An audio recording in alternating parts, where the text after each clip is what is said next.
Dis-moi, qu'est-ce qu'on doit éviter? Quels sont les erreurs à éviter en tant qu'entrepreneur francophone? Qu'est-ce que tu as remarqué d'abord? Qu'est-ce que tu as remarqué sur le continent depuis que tu voyages? Je sais que tu as fait beaucoup de pays. Qu'est-ce que tu as remarqué sur les francophones qu'on n'a pas encore compris et dont on doit se délivrer, en fait, des parties? Voilà, qu'est-ce qu'on doit faire? Parce que c'est la chirurgie, ça. Ouais.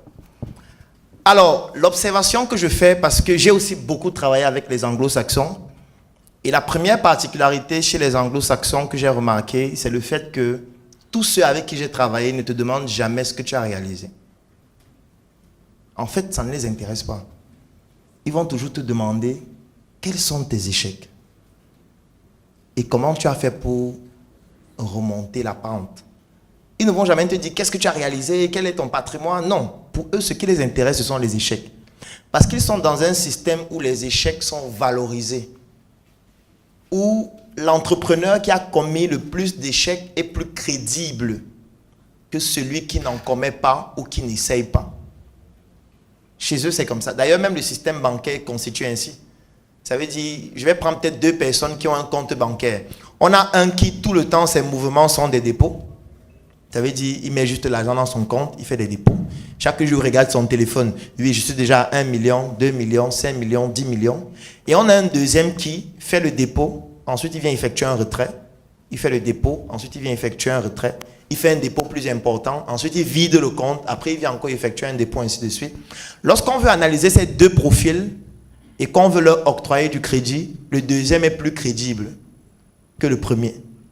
Parce que le premier, sa manière d'utiliser son compte montre qu'il a peur, qu'il recherche la sécurité, qu'il recherche vraiment l'apaisement. Il a son compte là, il se dit, j'ai mon argent là-bas, au cas où il y a un problème, j'ai quand même de quoi manger, de quoi éduquer mes enfants, ainsi de suite. Pourtant, le banquier, lui, n'a pas besoin de celui-là. Parce que celui-là ne fait pas suffisamment de mouvements, ce qui n'est pas bon pour le banquier.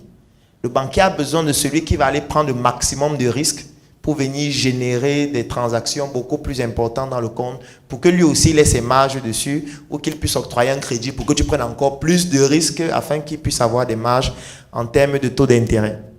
C'est la même chose avec les entrepreneurs, et j'ai remarqué ça chez les anglophones qui valorisent l'échec. Ça veut dire dans les pays anglo-saxons, lorsque tu vas dans une banque demander un crédit, on regarde ton historique entrepreneurial, et plus tu as commis d'échecs, et plus tu es crédible. Parce qu'on estime que celui-ci, il y a des erreurs qu'il ne peut plus commettre. Il a déjà un certain niveau qui fait en sorte qu'il ne va plus s'amuser avec l'argent. Alors que quelqu'un qui vient de débuter, on se dit, attention, il faut des garde-fous. Parce qu'à un moment donné, il peut prendre l'argent, s'amuser avec et ne pas savoir que ce n'est pas son argent. Alors, qu'est-ce que j'ai observé dans l'écosystème francophone africain principalement?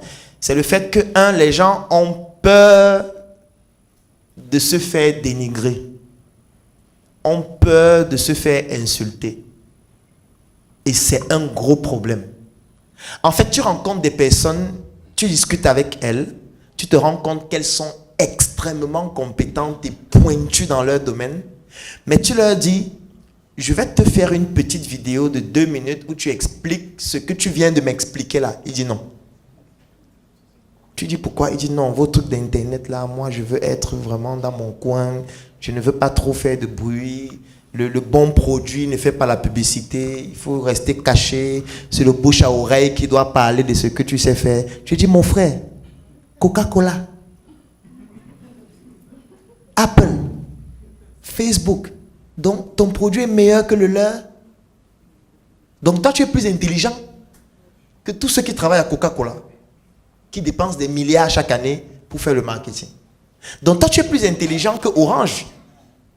Je ne sais pas s'il y a quelqu'un ici qui ne connaît pas Orange, mais Orange sature tout Abidjan. Ils envoient les SMS à tout le monde tous les jours. Comment toi, tu expliques que eux, tout le monde les connaît déjà, mais eux, ils saturent encore tout le temps tout le monde?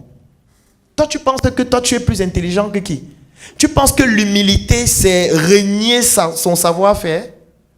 Être humble ne veut pas dire renier qui tu es. Parler de ce que tu fais ne veut pas dire que tu n'es pas humble. Je veux dire, si je viens ici, je dis que je suis un entrepreneur. J'ai créé 3, 4, 5 entreprises. Et mes entreprises génèrent un chiffre d'affaires en moyenne de 50 millions par mois. Ça veut dire que je ne suis pas humble. Je suis juste en train de dire ce qu'on fait. Quelqu'un d'autre assis dans la salle peut-être fait 10 fois plus, 50 fois plus. Donc, nous sommes dans un environnement où les gens ont peur de dire même ce qu'ils savent faire. Et du coup, ça devient un problème. Pourquoi? Parce que tu as des collaborateurs qui peuvent faire énormément de choses pour le business dans lequel vous êtes, mais qui ne font pas. Les gens ont honte de paraître ridicules. Et c'est un vrai problème. Ça veut dire, moi je dis toujours que je suis un éternel étudiant. Je ne considère pas l'école comme un endroit où lorsque ça finit, on commence à travailler. Non. En fait, l'école commence après l'école. Parce que la vraie école, c'est lorsque tu rencontres des gens. Lorsque tu es dans le cadre professionnel. C'est là où l'école commence. Parce que c'est une école de la réalité. C'est une école qui corrèle à ta vie. C'est une école qui peut te permettre de t'en sortir ou pas. C'est une école qui te permet de gagner de l'argent. C'est une école dans laquelle tu rencontres des gens mesquins et des gens bons. C'est une école dans laquelle tu rencontres des personnes malhonnêtes et des personnes incroyables. Ça veut dire que c'est dans cette école que tu vas tout gagner en fait, que tu vas bâtir ton patrimoine. Donc en fait, on commence à apprendre après l'école. Mais chez nous, les gens arrêtent d'apprendre après la première école. Et du coup, ne comprennent pas que ton intelligence s'arrête là où celle des autres commence. Moi, je me rappelle d'une fois une scène à la Startup Academy, parce que l'une des conséquences de cela, c'est quoi? C'est que les gens ont peur de parler de leur projet. Soit parce qu'ils ont peur de se faire insulter, soit parce qu'ils ont peur de se faire copier. Un jour, je rencontre un monsieur qui vient à la Startup Academy. Nous étions 4 et il voulait que je discute avec lui par rapport à un projet qu'il est en train d'implémenter. Je lui dis, ok, allons-y. Il me dit, non, il veut discuter avec moi en privé. Je lui dis, mon frère, ici à la Startup Academy, nous on discute des projets en public. Parce que chacun ici a une expertise qui peut permettre de mieux apprécier le projet. Donc, discutons comme ça. Il ne fait qu'insister qu'il veut discuter en privé. Je lui ai dit que si tu veux discuter en privé, c'est mieux qu'on ne discute pas. Tu pars ailleurs avec ton projet. Si tu as peur qu'on copie ton projet vraiment, va seulement faire seul. Tu n'as pas besoin donc de nous. Puisque si tu veux faire seul, continue juste seul. Donc, j'ai réussi à le convaincre à parler de son projet. Il nous explique donc qu'il est en train de développer une plateforme. Il détaille comment la plateforme fonctionne. Il dit qu'il est en train d'y travailler depuis 3 ans. Il nous montre le résultat. Et quand il nous a montré le résultat, on a rigolé peut-être pendant 1 heure de temps. Et quand on a fini de rigoler, on a sorti la machine. Je vais faire l'expérience tout de suite. Que ce soit sur le plan de l'image, c'est ça. On a sorti la machine. Et on lui a montré comment faire ce qu'il a fait en 3 ans là, en 15 minutes. Donc on lui a pris, on a fait devant lui. Ça veut dire qu'on prenait la machine. On dit, ok, ce que tu as fait là, regarde la machine ouverte. Viens voir. Et en 15 minutes, on a fait quelque chose qui était meilleur que ce qu'il fait depuis 3 ans et il ne communique pas dessus. Et on lui a dit, en fait, ton plus gros problème, c'est que si tu avais parlé de ça il y a 3 ans, même dans une petite vidéo, tu aurais vu quelqu'un qui dit en commentaire que mais ça, c'est des conneries. Voici plutôt ce qu'il faut faire. Mais comme tu as gardé ça pour toi, tu as perdu 3 ans pour rien. Et en fait, ce que tu as même fait là, ça ne sert même à rien. Voici plutôt comment on fait. Et il était tétanisé. En fait, c'est la réalité de beaucoup d'entrepreneurs. Il y a beaucoup de personnes qui ont leur projet, mais en fait, leur projet est médiocre. Et comme ayant honte de se faire insulter, ayant honte de paraître ridicule, ayant peur de faire qu'on copie ou alors de se faire copier, ils ne parlent pas. Ils restent calmes. Et ils gardent leur médiocrité pour eux-mêmes. Et du coup, qu'est-ce qui se passe? Ce qui se passe la plupart des fois, c'est un poteau qu'on va taper. C'est pour ça que nous, on a démocratisé la connaissance dans notre écosystème. Nous, on communique énormément sur nos échecs. On communique énormément sur nos projets avant de les implémenter. Je vais prendre un exemple simple. Aujourd'hui, j'ai une tenue qui s'appelle Njoka. C'est brodé Njoka sur mon vêtement. Njoka, c'est une marque que nous sommes en train de mettre sur le marché. C'est une marque de produits agroalimentaires et nous avons commencé par des chips. Vous allez voir plusieurs personnes dans la salle qui ont des t-shirts Njoka. Njoka, c'est une expression au Cameroun qui veut dire la fête. Et lorsqu'on fait la fête, on grignote. Donc, on a décidé de commencer par les produits à grignoter. Ensuite, il y aura de la boisson. Parce que quand on fait la fête, on boit aussi. Et quand on fait la fête, on va faire l'amour. Donc, il y aura aussi les préservatifs, les lubrifiants et tout ce qui va avec. Il y a d'autres qui ne finissent pas là-bas. Vous ne faites pas l'amour? Ok. En tout cas, on va se voir dans les maquis tout à l'heure.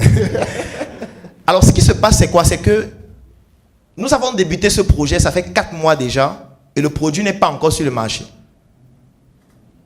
Si vous pouvez aller en ligne, vous tapez Njoka, vous allez voir notre page, on communique régulièrement, on fait des affiches publicitaires, on montre le packaging de nos produits, on explique comment on fait, mais le produit n'est pas sur le marché. Le produit sera sur le marché en décembre. Aujourd'hui, les gens réservent pour avoir le produit en premier. Ils remplissent un lien. Si tu veux avoir notre produit en premier, tu remplis un formulaire où tu mets ton nom, ton numéro de téléphone, la quantité de produits que tu veux, la ville dans laquelle tu es. Donc, quand le produit va sortir, il y a des gens qui vont d'abord consommer ça en premier. Parce que nos chips, ce n'est pas pour tout le monde.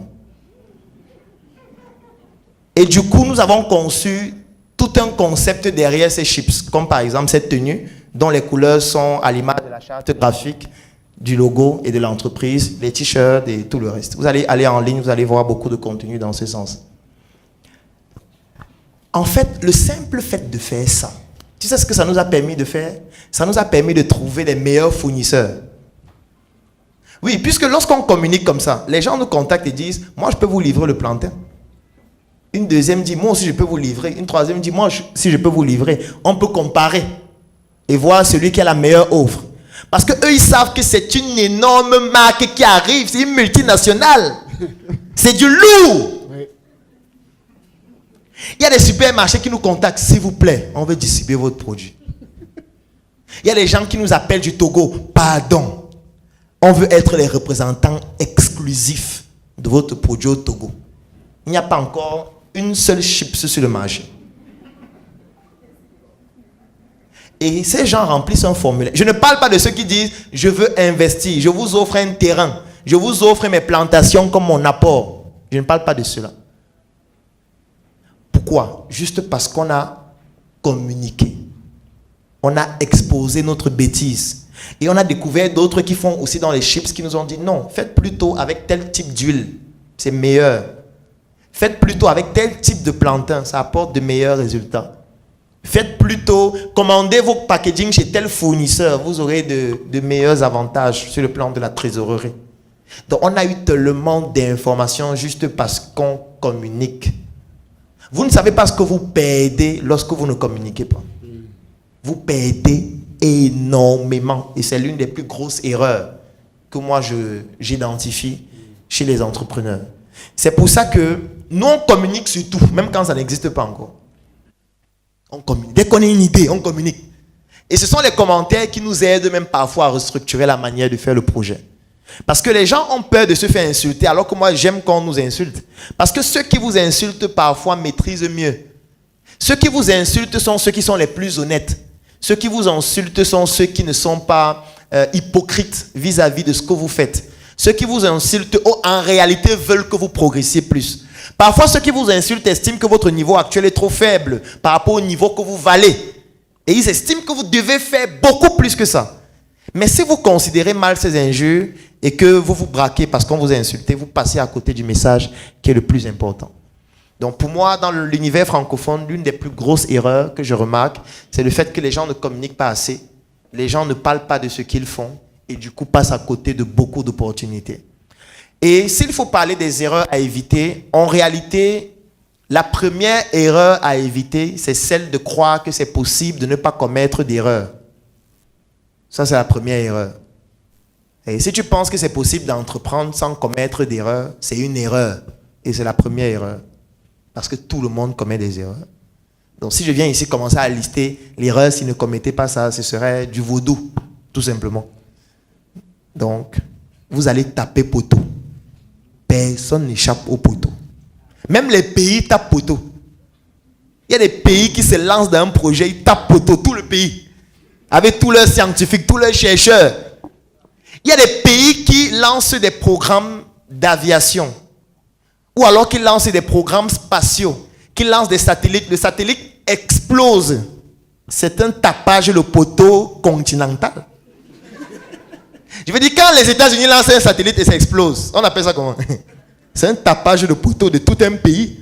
C'est tout le pays qui finance la recherche pour qu'on fasse cet exploit qui ne réussit pas. Moi, je me rappelle, pendant la guerre froide, les Russes étaient plus avancés sur le plan technologique par rapport aux Américains à une certaine période, surtout sur le plan spatial. Donc les Russes arrivaient facilement à envoyer des objets dans l'espace, mieux que les Américains. Et du coup, pendant la guerre froide, en fait, c'est celui qui avait une avancée technologique la plus importante qui faisait plus peur aux autres. Parce qu'on se disait, si celui-ci est plus avancé sur le plan technologique, ça veut dire que si on entre dans la guerre réelle, peut-être il aura des objets ou alors plutôt des matériaux militaires plus puissants et plus performants et il va nous détruire. Donc c'est pour ça qu'en réalité, la guerre froide, c'était une guerre technologique. Donc comme les Russes avaient une avance sur le plan spatial, ils communiquaient donc dessus comment ils envoient des objets dans l'espace, ils se félicitaient. Et les Américains ont dit non, attention, si nous on ne réagit pas à ça, c'est dangereux. Il faut aussi que nous on envoie quelque chose dans l'espace, sinon ils vont nous mépriser. Les Américains donc se sont mis ensemble, ils ont financé un programme spatial. Et quand ils ont essayé d'envoyer quelque chose dans l'espace, ça a explosé. Et les Russes passaient le temps à se moquer d'eux, en disant, non, on peut vous aider hein, si c'est dur. Si vous avez des difficultés, on peut vous prêter quelques chercheurs. Ils viennent vous aider. Et pendant plusieurs années, les Américains, pour envoyer quelqu'un dans l'espace, étaient obligés de passer par les Russes. Ce que beaucoup de gens ne savent pas. Donc, pour dire quoi? Pour dire que voilà un tapage de poteaux d'un pays. Toi, tu es qui pour ne pas taper poteau? Tout le monde tape poteau. Donc, si tu veux te lancer en entrepreneuriat en voulant chercher les astuces pour ne pas taper poteau, la première chose qui va se passer, c'est que tu vas taper poteau.